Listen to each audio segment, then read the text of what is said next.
भाई आज बात करेंगे कि स्टडी वीज़ा ज़्यादा रिजेक्ट क्यों हो रहे हैं अभी ऑस्ट्रेलिया में।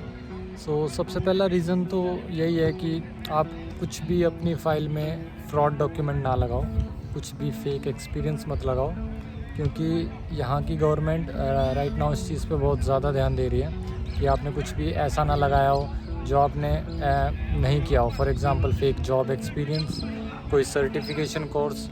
अगर आप फ्रेश ग्रेजुएट या फ्रेश पास आउट नहीं हो तो ज़्यादातर लोग को क्या करते हैं, कुछ गैप को फिल करने के लिए कुछ चीज़ें लगा देते हैं, जैसे कि मैंने कंप्यूटर कोर्स किया या मैंने कहीं जॉब की, उसका जॉब लेटर दिखा देते हैं। क्योंकि जो गवर्नमेंट है वो सब चेक करती है, आपकी सारी सैलरी इन अकाउंट होनी चाहिए, आपने इनकम टैक्स भरा होना चाहिए और बाकी भी काफ़ी सारी चीज़ें हैं। तो अगर बात करें सेकंड रीज़न की, वो ये है कुछ जो हिस्ट्री रही है वो भी ठीक नहीं है अभी तक।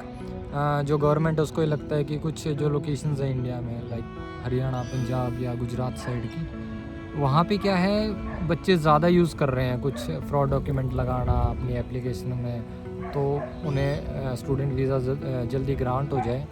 बट अब क्या है, गवर्नमेंट को कुछ कुछ चीज़ें समझ आने लगी हैं। और अभी हो भी क्या रहा है, अब जो टाइम था जो पेंडेमिक का वो जा चुका है, काफ़ी टाइम हो चुका है उस चीज़ को, और गवर्नमेंट को जितने इमिग्रेंट चाहिए थे उससे ज़्यादा आ चुके हैं ऑलरेडी। पिछले 1-1.5 साल में ऑस्ट्रेलिया ने बहुत लोगों को वीज़ा दिए हैं, बहुत ज़्यादा। जिनके आइल्स में नॉर्मल स्कोर भी था उनको भी वीज़ा आराम से मिल गया। तो अब क्या है, अब इसने कैप लगानी शुरू कर दी है।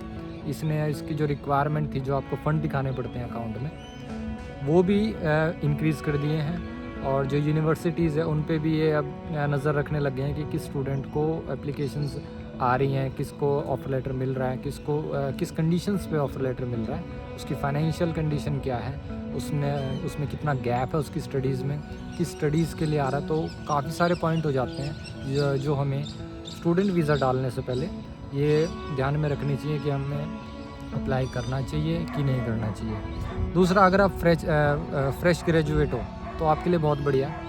अगर आपके ग्रेजुएशन को हुए या 12th किए हुए 1 साल से ऊपर हो चुका है तो चीज़ें थोड़ी सी चेंज हो जाती हैं। अगर आप फिर भी ग्रेजुएट हो तो कहीं ना कहीं वो कवर हो सकता है, बट 12th के बाद अगर आपका गैप है तो वो ये कंट्री बिल्कुल भी एक्सेप्ट नहीं करती है। आपको प्रॉपर जस्टिफिकेशन देनी होगी, उसके बाद वो वीज़ा ऑफिसर पे डिपेंड करता है कि उसने आपको वीज़ा देना है कि नहीं देना है। बाकी यहाँ आओ यार, बहुत पीसफुल लाइफ है, पीसफुल एनवायरनमेंट है। अपने शाम को आप स्पोर्ट्स कर सकते हो, काफ़ी सारे स्पोर्ट्स क्लब हैं यहाँ पे, ज्वाइन करो, अपना फ्री टाइम अच्छे से एक्सप्लोर कर सकते हो। हम भी यहाँ पे आज पार्क में आ रखे थे शाम के टाइम, तो देखा थोड़ा इनका स्पोर्ट्स देखते हैं। कुछ दिन पहले यहाँ पे क्रिकेट का मैच भी हो रहा था। इनकी अपनी ही कोई लोकल टीम में होती हैं, जो ये अपने, हमारे तो इंडिया में स्टेट होते हैं, यहाँ पे प्रोविंस बोलते हैं, प्रोविंस या सदर, तो वो ये आपस में इनके टूर्नामेंट होते रहते हैं। मज़ा आता है, कभी कभी आना चाहिए, एक्सप्लोर करना चाहिए, और बस यही लाइफ है।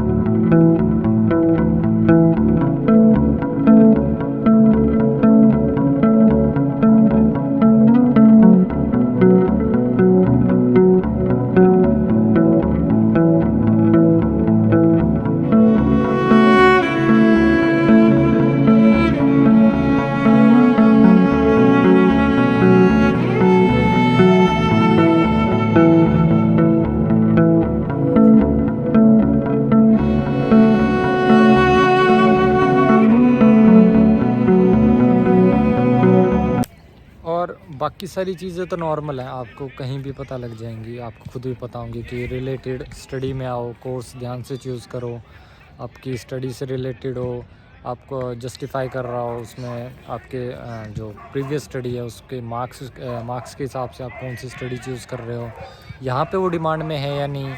और बाकी सारी चीज़ें वो तो आपको पता ही हैं, वो तो कोई नई चीज़ नहीं है उनमें बताने के लिए कि लेकिन कुछ कुछ चीज़ें अब जो रिसेंटली चेंज हुई हैं वो आप लोगों को थोड़ा सा ध्यान में रखने की ज़रूरत है, वो सब मैंने बता ही दिया है। और कुछ और जो चीज़ें हैं वो डिपेंड करती हैं आपके यूनिवर्सिटी टू यूनिवर्सिटी, आप कहाँ पे जा रहे हो, कौन से कोर्स में जा रहे हो, उसकी आगे डिमांड है या नहीं, आपका मोटिव क्या है, आपको आगे पीआर लेनी है यहाँ पे, या आपको एज अ स्टडी एक्सपोजर लेना है, उसके बाद आप अपनी कंट्री में वापस जाके स्टडी करना चाहते हो, वो सब आपके ऊपर है। बट अगर पीआर की बात करें तो यहाँ पे नर्सरिंग, और ये अपना होटल मैनेजमेंट, कुकरी और बाकी सारे ट्रेड कोर्सेज़ इस टाइम बिल्कुल टॉप पे हैं, बिल्कुल बूम कर रहे हैं। इन फील्ड में आते हो तो आपको ईज़िली पीआर भी मिलेगी, आपको जॉब ऑफ़र भी मिलेगा, आप बाकियों से अच्छा अर्न भी कर सकते हो।